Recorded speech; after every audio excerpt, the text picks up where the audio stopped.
네. 어, 이제 벌써 41번째 그림이 왔습니다. 되게 많이 달려왔죠. 이제 이번 그림은요, 제목은 나와 있지 않아서 그냥 제가 손바닥이라고 써놨고요. 짧은 한 문장이지만 같이 읽어보도록 하겠습니다. 시작. 내가 너를 내 손바닥에 새겼고, 아멘. 이사야서에 있는 말씀이고요. 우리 지난주 이사야 이야기를 좀 다뤘었고, 지금 넘어와서 또 이사야를 더 다루고 있습니다. 그래서 이제 지난주에 좀 설명을 했으니까 그림을 바로 먼저 보도록 하겠습니다. 네, 요 그림이고요. 한번 보시면서 자유롭게 이 그림에서 눈에 띄는 점들을 얘기 나누셔도 좋겠다라는 생각이 듭니다. 네, 네. 그림 보시고서는 좀 생각 나눠주시면 되겠습니다. 이제 뭐 저도 이제 보면서 여러 가지 눈이 들어오는데 이제 파란색 부분이 자세히 보니까 손인 것 같고 또 손 안에 뭔가 이제 그림이 있죠. 사람이 그려져 있고 또 여러 가지 아래에 있는 사람들도 눈에 보이고 아이들도 눈에 보입니다. 어, 네, 우리 천연주 집사님, 아이를 안고 있는 어머니의 모습들이 모두 슬퍼 보입니다. 그쵸. 일단 밝은 분위기는 아닙니다. 이 색감도 그렇고, 표정도 그렇고, 밝은 분위기는 아니고요. 다 이렇게 꼭 안고 있는데, 뭔가 슬퍼 보이고, 어려워 보이고, 힘든 속에 있다라는 걸 느껴지는 것 같아요. 이현심 집사님, 손이 꼭 자궁속같이 따뜻하고 포근해 보여요. 그쵸. 이제 손 안에 있는, 여기 이 부분을 보면 손 안에 지금 똑같이 어머니와 자녀가 그려져 있는데, 이것이 좀 포근해 보인다, 안전해 보인다, 이렇게 좀 얘기를 해주셨고요. 배은경 집사님, 손바닥에 자궁의 모양이 새겨져 보여요. 우리 어머니들이시라서 그런지 다 자궁이란 표현을 많이 쓰시네요. 그래서 손바닥에 자궁의 모양이 새겨져 보여요. 아이를 품고 있는 어머니, 그 모두를 손으로 품어주는 하나님을 표현한 듯 보입니다. 저 이렇게 뭔가 포근하게 뱃속에 있는 것처럼 그렇게 보이고 있습니다. 이제 독특한 점은 아이만 포근하게 되어 있는 게 아니라 그 어머니까지도 같이 포근하게 좀 되어 있는 것이 눈에 보이는 것 같아요. 네, 좀 더 뭐 눈에 들어오시는 부분 없으실까요? 여기도 이런 것도 있네요. 라고 하는 거 없으실까요? 저는 몇 가지 좀 발견하기는 했는데, 네. 어머니들도 보이지만, 이제, 여러 가지. 네. 우리 문미정 집사님, 맨 아래 어린이 2명이 있어요. 그쵸? 여기 맨 아래 하단부에 보면은, 어린아이 2명이 있고, 그쵸. 색감도 좀 다른 것 같고요. 혼자 뭔가 다른 데 붙여서 놓은 것처럼 색감이 다른 것도 보입니다. 오늘 이 그림이랑요, 이따가 다룰 하나 그림이랑 약간 시리즈처럼 돼 있어요. 그래서, 배은경 집사님 발견하셨네요. 어린이가 보고 있는 것이 비둘기인가요? 네, 여기 아주 코닥지만하게 나와 있는 부분이 있는데, 저도 이걸 보면서, 비둘기네, 라는 생각이 들었어요. 좀 작게 표현되어 있지만, 비둘기구나, 라는 생각이 들었고, 이따가도 나올 겁니다.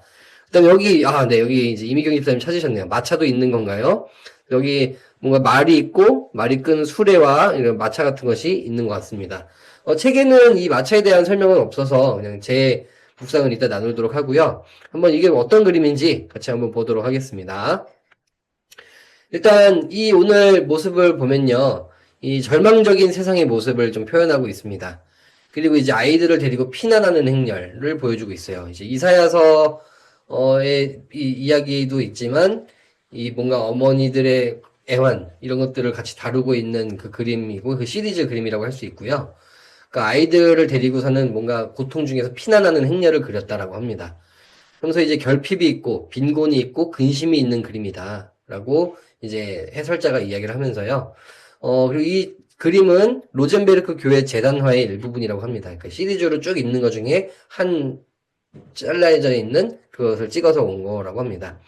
그다음에 이제 우리 아까 전에 어머니들이 여러 개 그려져 있었는데 보면은 이제 가운데 손 안에 있는 그 어머니 있죠? 그거를 이제 이스라엘의 어머니 라헬이라고 표현을 하고 있습니다. 우리 라헬 기억하시나요? 구약 성경에 보면은 이제 레아와 라헬이 있죠. 그리고 이제 요셉과 베냐민의 어머니 일찍 죽게 된 라헬이 있는데요. 그 라헬로 표현하고 있습니다. 이제 이사야서에 라헬이란 단어들이 등장하는데 진짜 그 라헬을 지칭한다기보다는 요셉의 어머니이고 이제 뭐랄까 이스라엘 유다 민족 전체의 어머니격인 이름으로 그러니까 상징적인 이름으로 쓰입니다. 예를 들어서 우리 이스라엘을 향해서 성경 여기저기 보면은 그냥 야곱이라고 표현하는 경우를 종종 보시게 되죠. 야곱아 하면서 부를 때가 있어요. 근데 그걸 이스라엘을 부를 때 그렇게 부르는데 라헬이라고 부르면은 이스라엘을 낳은 존재 같은 그런 어머니 같은 존재 그렇게 상징적인 의미로 부를 때 라헬이라고 부릅니다.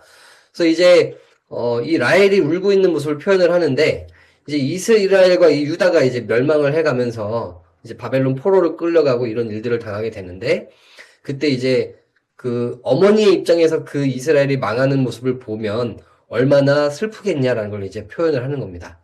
그러면서 이 포로기에 고향을 잃은 아기들, 또 베들레헴 영아 사례로 인해서 헤롯이 예수님 찾아 죽이려고 다 죽이지 않습니까? 신약 성경에서. 이제 그런 것들을 다 합쳐서 통틀어서 라헬이 자녀를 향해서 울고 있는 듯한 모습을 이제 그리고 있다. 라고 이제 표현을 하고 있는 겁니다. 이제 직업캐더가 이제 성경을 가져와서 이야기를 하고자 하는 것들이 있었어요. 뭐냐면 직업캐더의 제일 큰 관심사는 이제 난민과 빈민가의 아이들, 이런 것들이었거든요. 그래서 오늘날에도 있는 여러 난민의 자녀들, 또 빈민가 아이들, 또 여전히 아프리카에 있는 굶주림과 목마름이 있는 아이들, 그런 아이들을 위해서 이 엄마가 울고 있는 모습을 그리고 있다라고 이제, 설명을 하고 있습니다. 근데 이제 그냥 마냥 우울한 그림으로 남기려는 것은 아니고요. 이제 직업 캐더가 자기의 언어로는 위로할 말이 없었던 거예요. 그래서 이 예언자 이사야서에 나와 있는 이 오늘 읽었던 그 구절처럼 손 안에 다 있다라고 하는 그 구절을 가지고 그들을 응원하고자 그림을 그린 겁니다. 내가 너를 내 손바닥에 새겼다. 그러니까 지금 상황은 절망적이고 난민이 돼가지고 도망치고 있고 어려움이 있고 슬픔 가운데 있지만 그래도 그것도 주님의 손 안에 있고 우리는 다 이해할 수 없지만 결국에는 하나님의 인도하심으로 결국에는 다 이길 수 있는 날이 올 것이다 라는 것을 메시지로 지금 주고 있는 겁니다. 그러면서 이제 오늘 이 해설자는 하나님의 손 안에서 아까 그 자궁 같다라고 표현을 해주셨는데 이곳이 이제 고향으로 돌아갈 수 있는 모습, 안전한 곳으로 하나님의 손으로 인도해 주실 것이다 라는 것을 좀 보여주는 장면이다 라고 할 수가 있겠습니다. 저는 이제 좀 보면서 아까 전에 마차 발견하신 분들이 있는데, 뭔가 피난 행렬 같기도 했어요. 제 눈에는. 피난이라는 단어가 나와서 그런지. 근데 보니까, 보시면은 저는 이 바닥에 눈이 가득하더라고요. 그러니까 이게 눈처럼 보이는데, 바퀴가 굴러가지 못하겠구나라는 생각이 좀 들면서, 이게 사람의 힘으로는 이 어려움과 이런 전쟁의 아픔들을 빠져나갈 수 없겠구나라는 생각이 들면서, 결국에는 우리가 의지할 것은 하나님밖에 없겠다라는 생각이 좀 많이 드는 그런 그림이었습니다. 그리고 아까 전에 우리 비둘기도 발견하셨잖아요. 그래서 이제 비둘기가 이제 아까 우리 예전에 노아 이야기 때 나왔었죠. 그러면서 지금은 마치 대홍수처럼 막막한 현실이지만 결국에는 그래도 작은 비둘기는 이 그림 속에도 있다라는 것처럼 하나님이 다시 희망을 주시고자 하는 게 아닐까?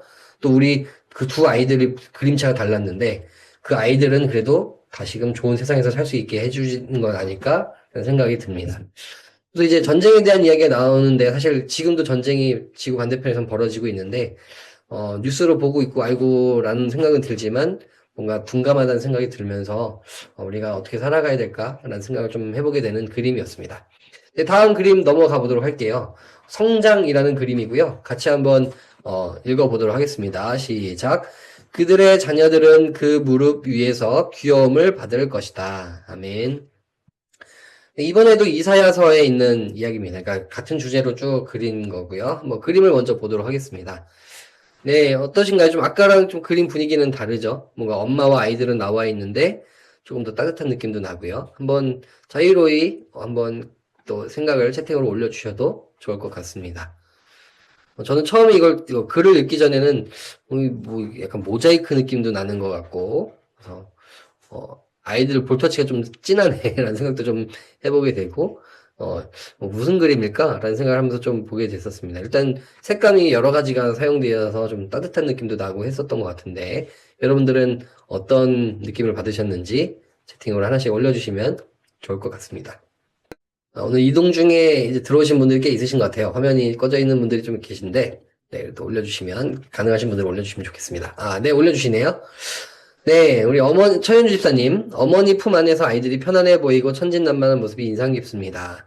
이 진한 볼터치가 약간, 편안해 보이고 따스해 보이고 그걸 표현하려고 한 것 같고, 천진난만하고 뭔가 엄마 턱을 잡고 있는 것도 같고, 그런 모습들이 좀 좋아 보입니다. 네, 김학민 집사님, 그쵸. 간만에 밝은 느낌의 그림을 보는 것 같아요.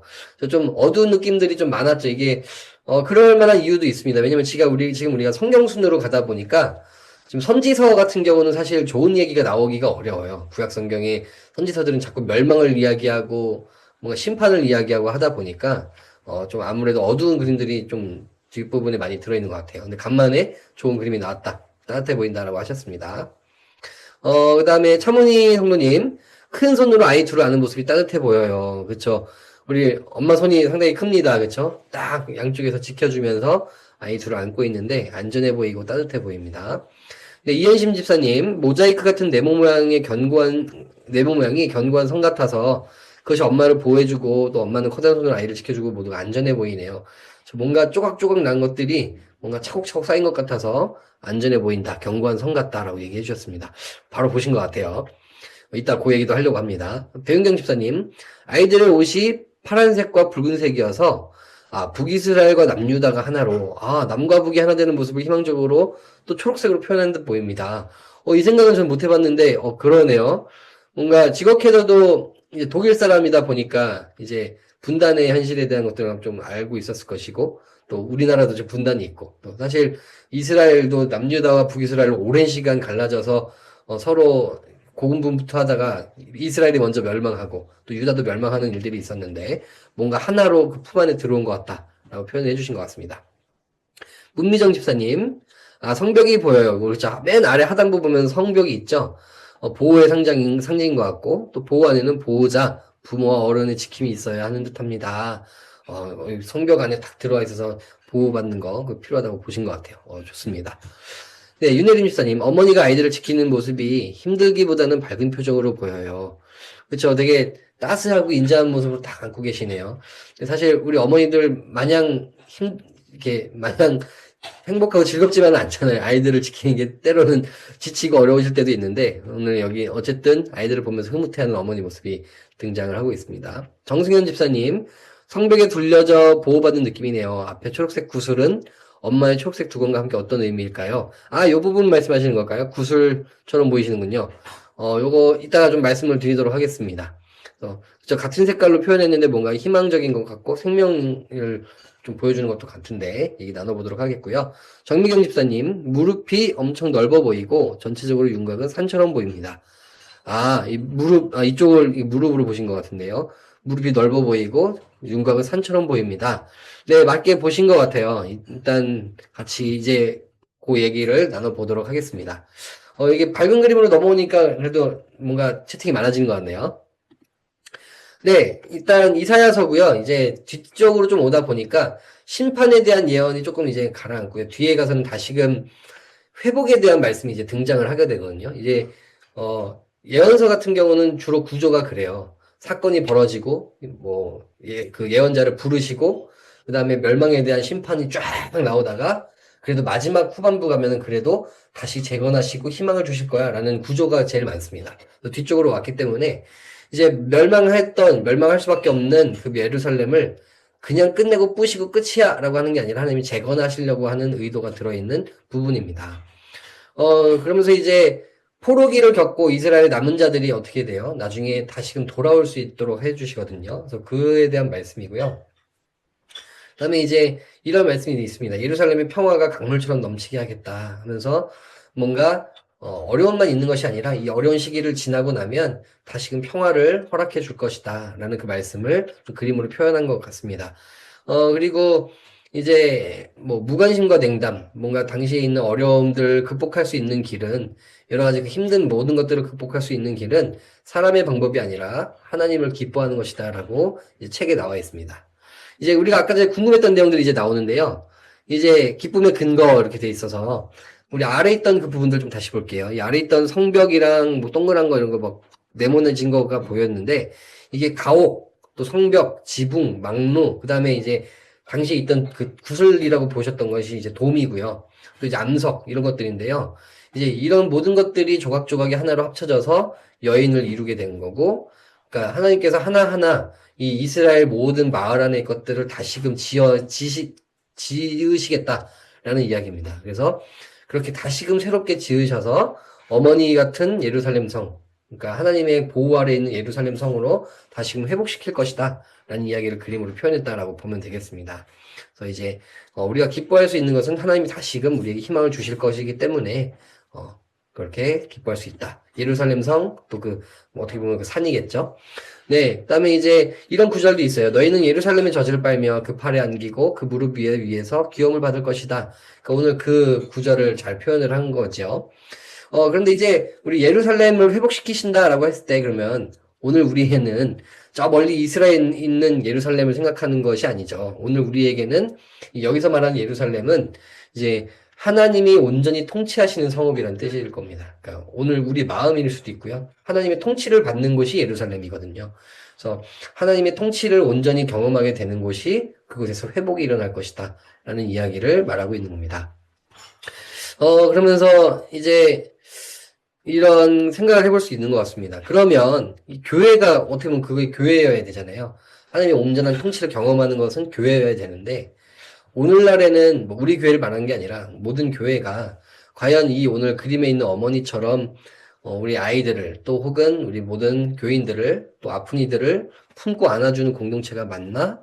아니면 혹은 또 다른 무너지는 전쟁터인가? 고민해 봐야 되는 문제겠죠. 우리 어디에 더 가까운지 봐야 되는 것 같습니다.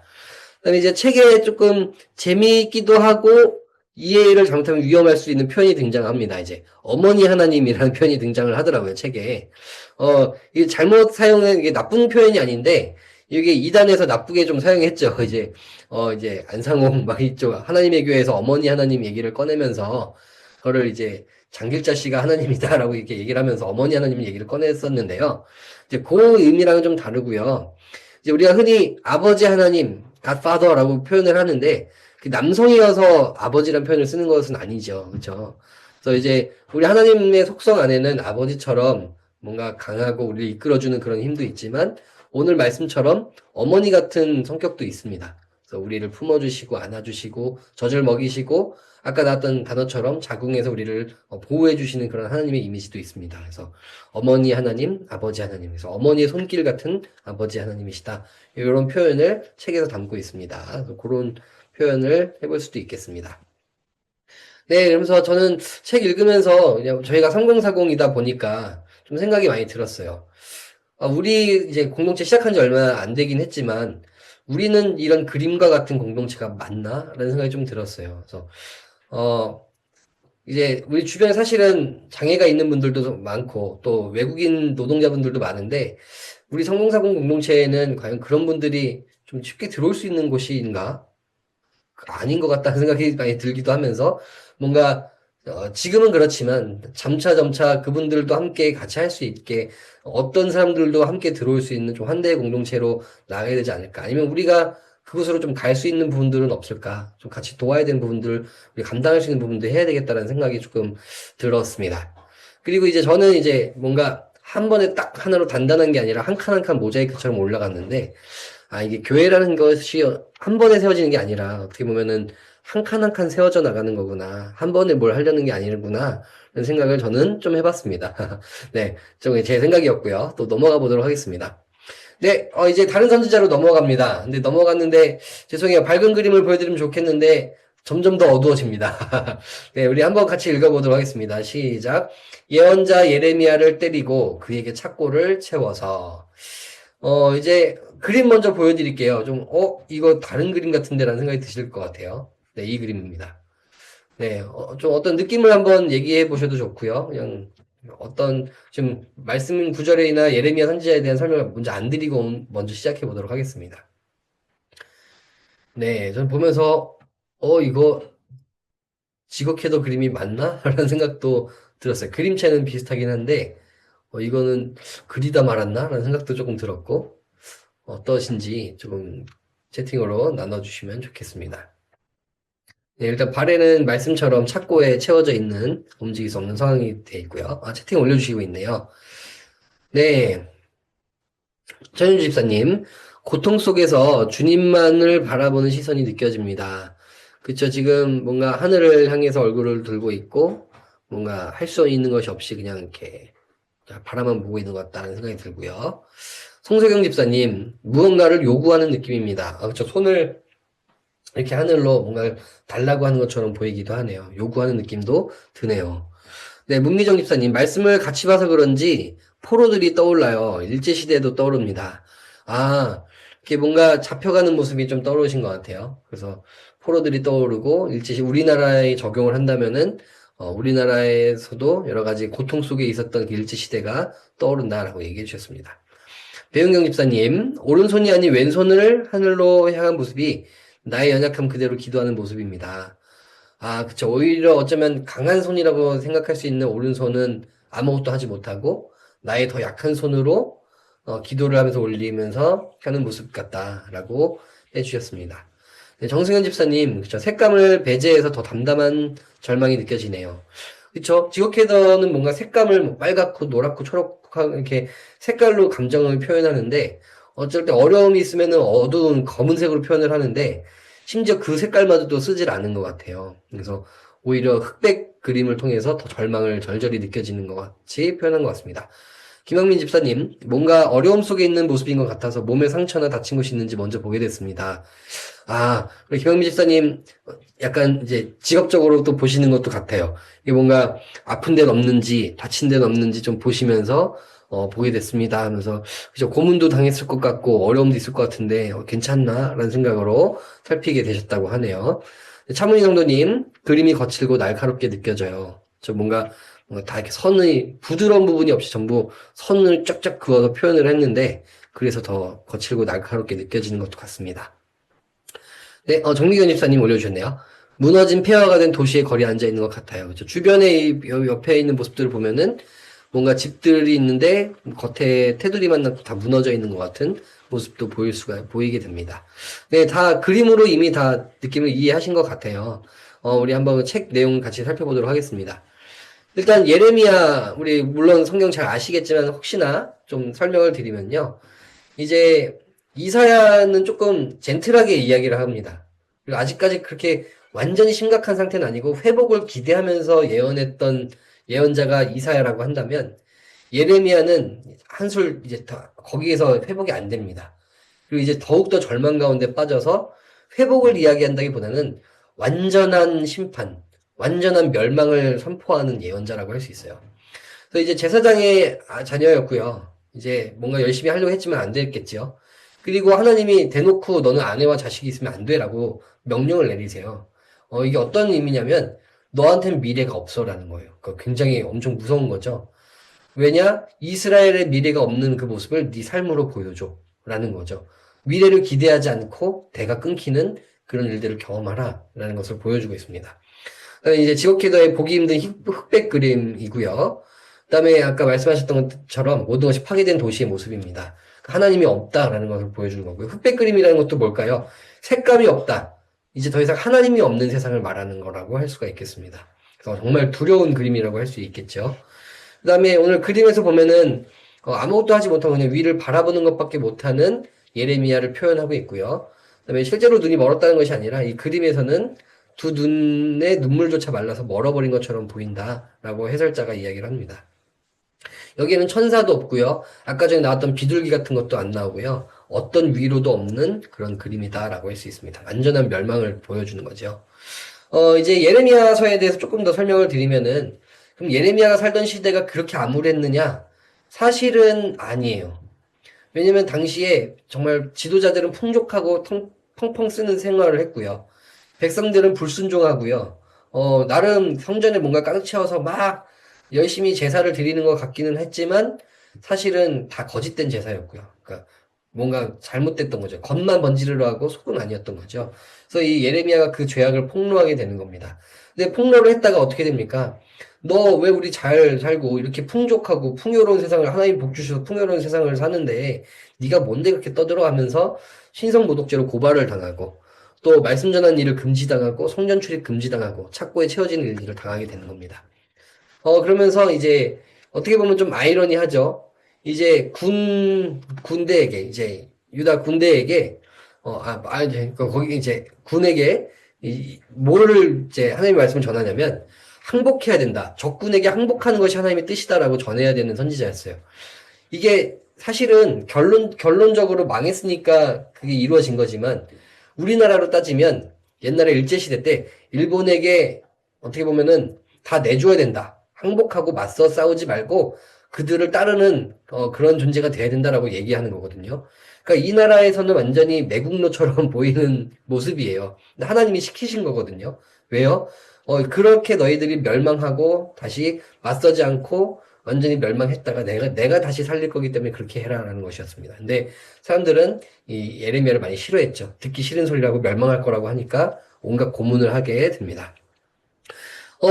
예레미야라고 그 예언을 전하는 게 좋았을까요? 우리나라 멸망할 거라고 이야기하는 게. 자기도 싫죠. 그 예언이 이루어지지 않기를 바랬을 수도 있습니다. 그런데 그럼에도 불구하고 전하는 모습을 보여지게 됩니다. 근데 참 아이러니한 거는요. 이제 예레미야라는 이름 뜻이요 뭐냐면요. 하나님께서 높이신다는 뜻이에요. 전혀 이 예레미야서와 어울리지 않는 이름이죠. 근데 자세히 생각하면 맞는 것 같습니다. 왜요? 사람이 다시 높일 수 없어질 만큼 떨어지게 되는데 다시 높이실 수 있는 분은 하나님밖에 없다라는 것을 보여주는 것 같습니다. 이제 예레미야서 이따 또 다룰 거라서 넘어가면요. 저는 보니까 아까 전에 이 그림에서 이 손이 검게 표현이 돼 있더라고. 마치 타버린 것처럼 좀 검게 돼 있었는데, 전 보면서, 이게 암울한 미래를 뜻하는 것 같구나. 뭔가 희망이 없는 그런 모습을 보여주는 것 같구나.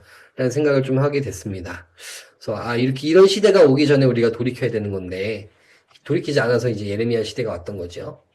저는 이제 목사다 보니까 예레미야랑 조금 공감을 하게 됐어요. 그래서 예레미야는 어떻게 보면 사람들이 듣기 좋은 설교를 하는 선지자가 아니었죠. 듣기 제일 싫어하는 설교만 골라서 하는 선지자였는데 나는 그러면 어떤 설교를 하고 있지? 사람들이 감동을 주는 설교, 은혜로운 설교를 할 것인가? 아니면 어쩌면은 듣기 싫지만 하나님이 전하라는 말씀을 전해야 될 것인가? 좀 그런 고민을 해보게 됐습니다. 그래서 당연히 듣기 좋은 설교를 하는 설교자가 인기를 얻겠죠.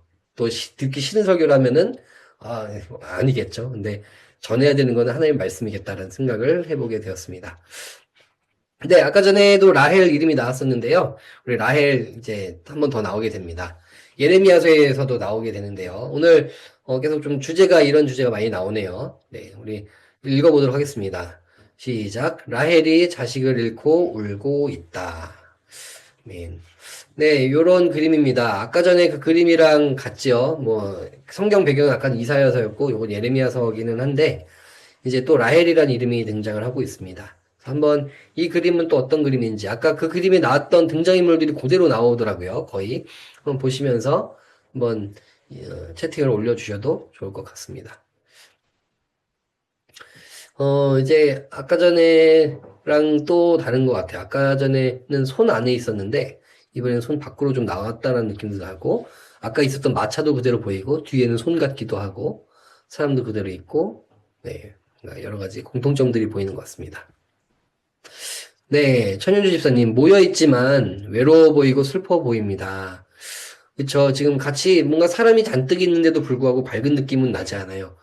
또 색감도 나름 빨갛고 핑크 다 들어가 있지만 어둡다는 느낌은 많이 들고요. 여러분들이 보시기엔 또 어떤가요? 제가 또 놓친 부분들이 혹시 있을까요? 네, 근데 구절이 이미, 네, 아까 그림이랑 다른 거예요? 이어진 그림이 아니고? 네. 이거, 이제 책에 설명이 자세히 나와 있진 않은데, 아마 아까 그 그림이랑 이어져 있는 것 같아요. 근데 이제 별개 칸으로 이제 나눠져 있기 때문에 다른 그림으로 보는 것 같고, 뭔가 시간이 흐른 거겠죠?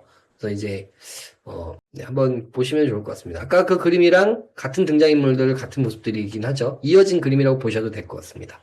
그 라헬이란 주제로 계속 나오고 있습니다. 이 라헬이란 단어가 창세기에서도 등장하지만 계속 등장하거든요. 신약까지도 등장을 합니다. 그래서 뭔가 자녀를 잃은 슬픔에 대한 이야기, 어머니의 아픔을 이야기할 때 라헬이란 단어를 많이 이야기를 합니다. 네, 아까랑 거의 비슷해서 이제 더 나누실 내용이 없으신가 싶기도 한데요.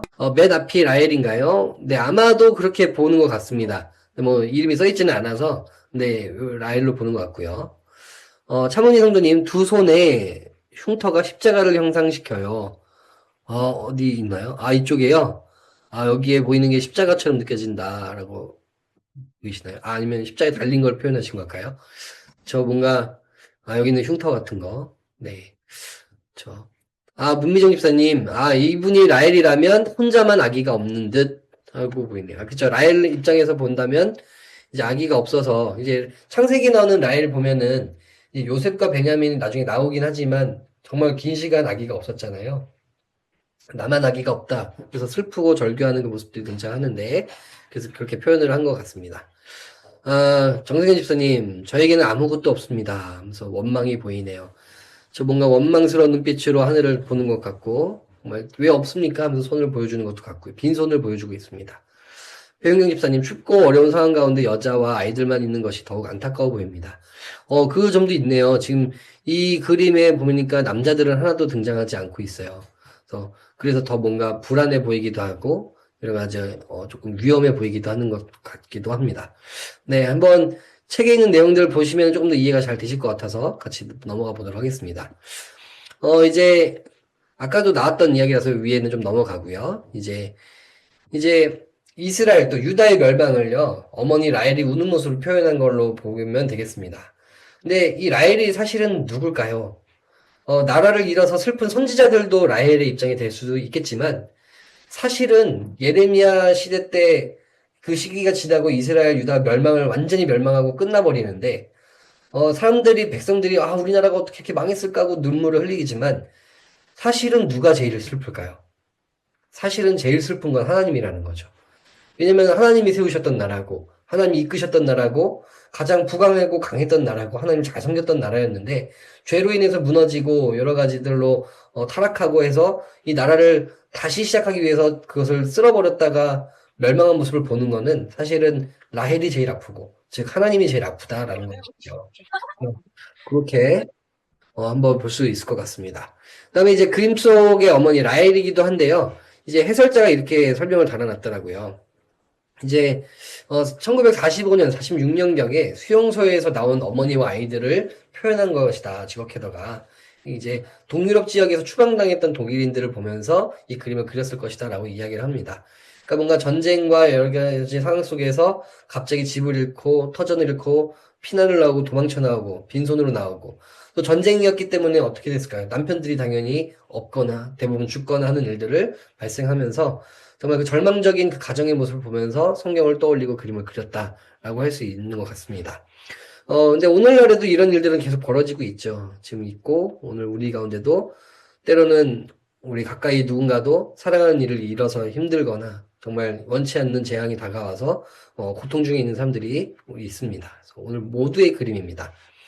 그런데 그래도 아까 그 그림에도 그렇고 지금도 그렇고 그림에 계속 나와 있는 게 있어요. 여기 보면 작은 비둘기 한 마리는 계속 있습니다. 그러니까 하나님이 완전히 멸망을 허락하신 것처럼 보이지만 사실은 그 안에도 계속 희망은 있다라는 거고요. 다시금 회복의 역사들이 시간이 기다리고 있다라는 거는 볼 수가 있겠습니다. 네. 이제 예레미야서가 이제 완전히 극심한 멸망에 대한 절망을 이야기한다고 했는데요. 그렇다고 희망이 없진 않습니다. 역시나 예레미야서 만 후반에 가서도 결국에는 그러나 그 모든 멸망한 터전 가운데서도 다시금 하나님이 뭔가를 일으키실 것이라는 이야기는 소망에 대한 말씀은 나오게 됩니다. 완전히 이스라엘이 무너져야 다시금 새로운 것이 생길 수 있다라는 이야기들이 등장을 하게 됩니다. 이제 아까 그 그림에 이어지는 것 같더라고요. 이제 뭐 설명은 없어서 제가 자세히는 모르겠지만, 보면서, 그래도, 지금 그림에도 파란색 손을 떠나기는 했지만, 뒤에 손은 여전히 따라오고 있더라고요.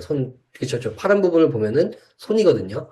손을 떠나서 계속 걸어가는 것처럼 보이지만, 그래도 손이 계속 함께하고 있구나라는 생각을 좀 들었습니다. 그다음에 이제 뭐 장미도 있었고요. 비둘기 있었고 결국에는 우리가 길이 없어라고 생각하는 그 순간에도 그래도 길은 있겠구나라는 생각을 해보게 됐고요. 그다음에 이제 그런 생각이 들었습니다. 때로는 우리가 사는 그 동안의 회복이 안 될 때도 있는 것 같아요. 그런데 우리한테는 영원한 세계가 있고 천국이라는 미래가 있기 때문에 결국에는 우리 눈에는 회복이 안 된 것처럼 보여도 또 천국과 미래가 있고 또 결국에는 승리하는 삶이 우리에게 있지 않을까라는 생각을 해보게 됩니다. 그렇게 희망을 갖고 살아야겠죠. 네, 우리 마지막 그림 같이 보도록 하겠습니다. 이제 에스겔서로 넘어가게 되는데요. 네, 우리 같이 읽어보겠습니다. 시작. 너는 벽에 구멍을 뚫고 나가거라. 아멘. 이제 오늘 선지자를 벌써 3명이나 달아서 조금 어려우실 수는 있겠는데 이제 에스겔은 또 다릅니다. 에스겔도 이제 선지자다 보니까 심판과 멸망 이런 것들을 얘기하긴 하는데 조금 환상이 조금 더 많고요. 환상을 통해서 이야기하고 퍼포먼스나 여러 가지 그걸 통해서 이야기하는 일들이 많습니다. 그래서 내용과 주제는 같아요. 죄 지었고 뭔가 타락했고 심판이 임할 거야. 회개해야 돼. 그리고 멸망한 뒤에 다시금 회복시키실 거야. 라는 이야기는 동일하게 등장합니다. 자, 요 그림이거든요. 요거는 막 마냥 어둡지는 않은 것 같고 한번 보시면서 어떤 느낌이신지 한번 보도록 하겠습니다. 그래서 이거 보면서 이거 뭐지? 이런 생각이 들었어요. 아마 여기 있는 이 인물이 에스겔일 것 같고요. 하나님의 명령에 따라 이렇게 움직이는 장면을 표현하고 있습니다. 네. 손에 들려있는 것도 보이고, 뭔가 지금, 네. 올려주셨네요. 네, 천윤주 집사님, 몸만 빠져나가기에도 작은 듯한 구멍인데, 그럼에도 손에 지팡이와 가방을 놓지 않으려는 모습이 의아합니다. 어, 저 하나님의 명령이었거든요. 이 에스겔에게 주셨던 명령이 이따 다루지 않을 거라서 하나님이 이제 지팡이와 가방을 메라라는 말씀을 주시면서 이제 갈 길이 멀다라는 뜻이겠죠. 뭔가 너가 갈 길을 잘 가기 위해서 그거 잘 두르고 가라라고 했던 명령을 잘 수행하는 모습을 보여주고 있습니다. 네.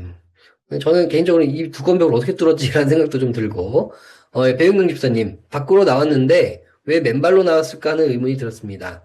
준비가 덜 돼서인지 가기가 싫은 건지, 아, 그렇죠. 맨발로 나왔네요. 신발을 신고 있지 않네요.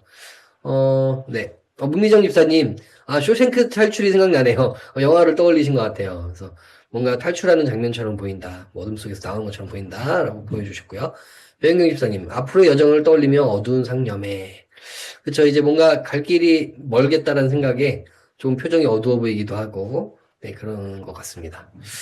네, 조금, 네, 다른 차원의 세계로 이끌어 주시는 것 같네요. 석주희 집사님. 뭔가 저 뒤편에 있는 모습이 어둡게 표현되어 있어서 잘 보이지 않죠. 이전과 지금이 뭔가 다른 것 같다. 다른 차원으로 간다라는 생각이 들고요. 김학민 집사님, 진보다리 안에 뭐가 들어있을지 궁금해졌습니다. 되게 창의적인 생각 많이 하시는 것 같아요. 그러게 뭐가 들어있을까요? 하나님 말씀을 전하고 또 대언하러 가는데 안에 들어있는 건 무엇일까요? 뭐 정답은 없지만 뭔가 말씀 두루마리가 적혀 있을 것도 같고 자기가 말씀 더 전할 수 있도록 물병 같은 것도 들어있을 것 같고 네. 네, 정미경 집사님, 벽이 흙벽도 아니고 벽돌로 쌓은 튼튼한 벽인데 벽을 뚫는 것은 불가능한 것을 하라고 요구하신 듯 합니다. 아, 이거 뚫기 힘든 건데 왜 이 길로 가라 하시나, 불가능한 걸 하라 하시나, 라는 생각이 좀 든다라고 이야기해 주셨습니다. 다 너무 좋네요. 네. 한번 이야기 나눠보도록 하겠습니다. 책에 있는 이야기고요. 일단, 에스겔 시기도 비슷해요. 다 비슷한데요. 이제 에스겔 시기에 제일 중요한 화두는 이겁니다. 멸망의 선포가 되고 있는데, 이제 백성들이 듣지를 않아요. 듣지 않는 이유가 우리는 하나님 믿는 사람들인데 우리가 망하겠어? 라는 생각이었어요. 우리한테는 예루살렘 성전이 있는데 이 성전을 보유하고 있는 나라인데 우리가 망하겠어? 우린 절대 안 망해. 성전이 있으니까. 어떻게 보면 믿음이 좋은 것처럼 보이잖아요. 성전이 있는데 우린 망하지 않아. 근데 좋게 보면 믿음이지만 사실은 이거는 오만한 거죠. 성전, 건물에는 아무 힘이 없어요, 사실은. 건물에는 힘이 없는데 이 건물이 있으니 우리는 안 망해. 진짜 자신들 안에 있는 마음의 성전을 짓거나 정말 하나님을 사랑하는 그 마음 혹은 하나님 뜻대로 살아가는 정의와 공의를 행하는 삶은 전혀 살지 않고 나는 믿음이 있는 걸, 나는 성전이 있는 걸 하면서 그거를 의지하면서 안 망할 거라고 착각을 하고 살아갔다는 거죠. 에스겔 시기가 그랬던 시기입니다. 근데 이제 에스겔이 가서 계속 얘기하는 거야. 아니야, 니들 성전 있다고 안 망하는 거 아니야. 망한다니까. 돌이켜야 돼. 겉으로만 하나님 제사하는 게 아니라 진짜 정의와 공의를 행해야 돼. 라고 이야기를 하는데 아무리 해도 안 듣는 거예요. 그래서 안 들으니까 하나님이 어떻게 하시냐? 그럼 너의 행동으로 보여줘라. 말로 안 들으니까 행동으로 보여줘라. 라고 하면서 여러 가지 명령들을 시키셔요. 그 중에 하나가 뭐였냐면 벽을 뚫어가지고 거기를 빠져나가면서 우스꽝스러운 모습으로 도망치는 모습을 보여줘라. 라고 하는 겁니다. 그래서 그럼 이제 사람들이 생각하겠죠. 아니 넓은 길 냅두고 왜 멀쩡한 벽을 뚫어서 거기서 낑낑대고 나가냐 하면서 비웃습니다. 그런데 이제 그거를 해내요. 그걸 겨우겨우 부셔서 나갑니다.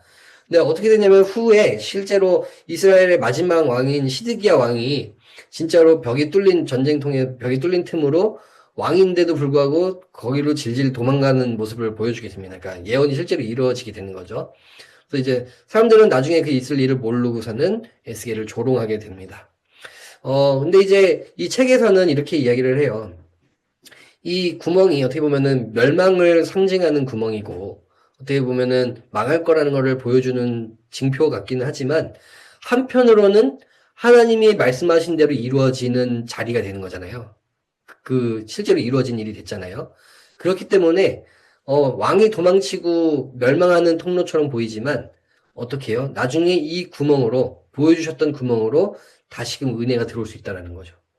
멸망했던 그 통로로 다시금 들어온다. 그걸 이제 부활이라고 표현을 하고 있더라고요. 이 해설가는 그렇게 얘기합니다. 우리 십자가 떠올리시면 이해가 좀 쉬우실 것 같아요.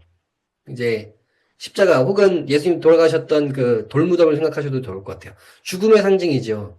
어떻게 보면 끝났네, 망했네라고 생각하는 돌무덤이 어떻게 해요? 지금은 오히려 부활의 상징으로 바뀐 것처럼 오늘 우리에게 있는 여러 절망의 일들이 있겠지만 하나님이 함께 하시면 결국에는 그 절망의 여러 가지 일들이 도리어 하나님이 역사하시는 통로가 될 수 있다. 그렇기 때문에 우리에게 은혜의 통로로 부활처럼 다가올 수 있다는 것을 보여주는 것 같습니다. 저는 이번 그림도 그림이지만 저는 이 그림을 해설하는 해설가가 너무 좋더라고요. 네, 이거. 그래서 저는 개인적으로는 되게 좋았다는 생각이 듭니다. 그러면서 저는 이제 개인적으로 이 그림을 좀 보면서, 좀 저는 반성을 하게 되더라고요. 자꾸 큰 길을 찾으려고 했지 않았나? 생각하면서, 하나님은 때로는 큰 길 아니야. 여기 벽이 있는데 이거 부수고 가. 기어가더라도 여기 구멍 내서 가라고 하실 때가 있는 것 같아요. 오늘 우리들에게도 쉬운 길, 편한 길, 안전한 길이 아니라 여기가 힘든 길인데 이 길이 맞는 길이야라고 하실 때가 있는데 우리는 자꾸 편한 길 찾지 않았는지라는 생각이 듭니다. 뭐 저뿐만이 아니라 다 그렇겠죠. 우리 믿음이라는 것은 편한 길을 찾는 자들이 아니라 옳은 길을 가는 자라는 생각이 들었습니다. 네, 그 다음에 이제 에스겔 시대 사람들처럼 오늘 우리도 혹시 아니라는 생각이 있지 않는지, 성전이 있고 교회가 있고 나한테 믿음이 있는데 나는 안전하겠지라고 생각하진 않는지, 혹은 지금 내 교회 생활로 인해서 나는 괜찮아, 이 정도면 괜찮아 하고 자만하진 않는지 돌아볼 필요가 있겠다라는 생각을 좀 많이 해보게 되었습니다. 이제 이렇게 마쳐야 됐고요. 여러분들 시간이 좀 되긴 했지만 오늘 5개의 그림을 함께 봤는데 그냥 투표하듯이 제일 내 삶과 닮은 그림은 뭔지 한번 짧게 올려주시면 다 읽진 않아도 한번 나눠볼 수 있으면 좋겠다는 생각이 듭니다. 그림을 다시 한번 보여드릴게요. 첫 번째 그림, 손바닥이었습니다. 네, 손바닥. 그 다음에 두 번째 그림은, 네, 요 그림, 성장. 이 그림이었고요. 세 번째 그림은, 네, 예레미야의 흑백 그림이었고요. 네 번째 그림은 라헬이었습니다. 그 다음에 마지막 5번째 그림은 에스겔이 벽을 뚫고 나오는 그림입니다. 네, 뭐 다 의미가 다 다르죠. 근데 이제 오늘 어째 이렇게 5개씩 나누다 보니까 성경 순으로 가다 보니까 전부 거의 심판에 대한 내용들이 많이 있었고, 근데 심판과 회복에 대한 내용들이었는데요. 혹시 여러분의 마음을 울렸던, 혹은 감동을 주었던, 혹은 좀 깨달음을 주었던 그림, 번호만 쓰셔도 좋으니까요. 한 번씩 올려주시면 좋을 것 같습니다. 네, 올려주고 계시네요. 네, 우리 이현심 집사님 먼저 올려주셨네요. 마지막 그림, 요 지금 그림이죠. 나의 절망이 하나님의 역사의 통로가 될 수 있다는 해석이 마음에 가장 와닿네요. 자만하지 말고 날마다 주님만 의지하며 살기를 기도합니다. 저도 이 그림이 저는 개인적으로는 이 어두운 절망의 구멍이 은혜의 구멍이 될 수 있다는 생각이 되게 좋았던 것 같습니다. 차윤주 집사님 41번, 44번 그림, 두 그림들과 목사님 말씀을 통해 요즘 느끼고 있는 복잡한 감정과 슬픈 마음이 위로받았습니다. 이렇게 자녀를 잃은 슬픔 그 이야기를 해주시는 것 같은데요. 뭐, 개인적으로 그 이제 지인분의 그 상황 때문에 좀 마음이 힘드셨을 텐데, 그걸 위로를 받으셨다라고 하는 것 같습니다. 네, 김학민 집사님, 마지막 그림이 인상이 남습니다. 그림도 그림이지만, 자만이라는 단어에서 잠시 생각해 보게 되었습니다. 뭐, 책에 자만이라는 단어가 나오지는 않았었는데, 이제 제가 표현을 했던 것 같고요. 어떻게 보면 우리도 괜찮을 거야라는 자만 속에 있는데, 돌아봐야 되는 것 같습니다. 네, 원경민 집사님, 마지막 그림. 오늘 마지막 그림을 많이 택하셨네요. 요즘은 심판보다는 너무 쉽게 은혜와 회복을 생각하는 것이 아닌지 저 스스로도 많이 생각해 봅니다. 그쵸, 이게 뭔가 교회에 가면은 위로받고 회복하고 뭔가 따뜻한 말 듣고 이런 것이 우리가 교회 가는 이유처럼 돼버렸는데 사실 그것만 있는 건 아니거든요. 그래서 좀 생각을 해보게 되지요. 차문희 성도님, 성장이라는 그림이 인상 깊어요. 아까 그 모자이크처럼 쭉쭉 올라가는 거거든요. 나이가 들어가며 주님과 가까워지고 신앙이 차곡차곡 쌓여가며 완성해가기 기대합니다. 우리 모두 그 따뜻한 그림으로 나아가야겠죠? 나도 누군가에게 그러한 단단한 성 같은 사람이 되어야 되는 것 같습니다. 네, 문미정 집사님, 저는 자녀를 품고 있는 엄마가 제일 기억에 남아요. 저는 유년기부터 늘 이게 필요한 사람이라 그런가 봐요. 저에게 그 엄마는 우리 인천제일교회가 되어주고 있습니다. 너무 귀한 고백이네요. 우리 교회를 통해서 그 따스함을 느끼실 수 있다는 거.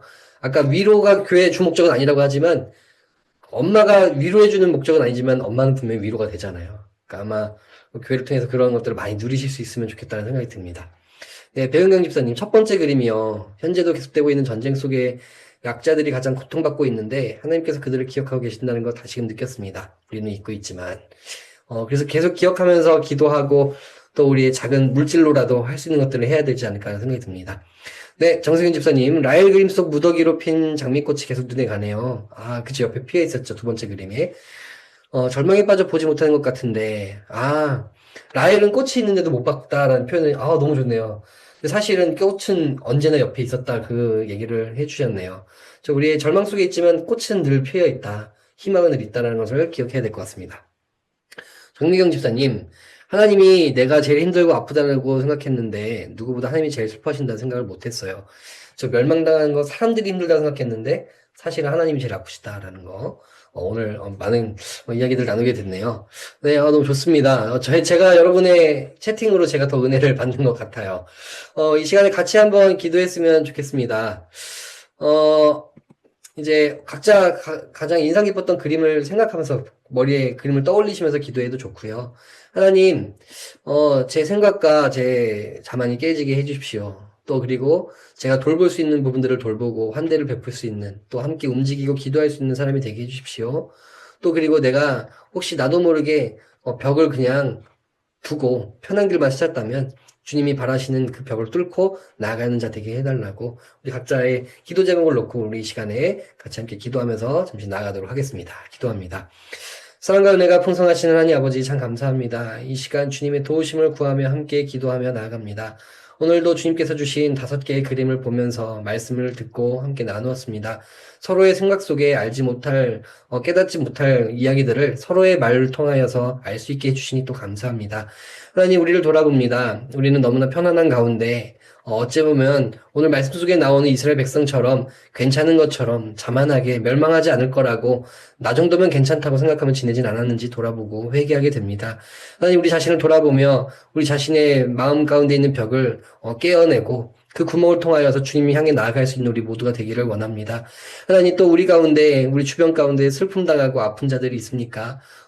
멀리에 있는 이들뿐만 아니라 내 주변에 있는 아파하는 자들을 외면하지 않도록 해주시고 그들을 위하여 함께 눈물을 흘리고 하나님의 도우심을 구하며 함께 기도하며 도울 수 있는 우리 모두가 될 수 있도록 도와주시옵소서.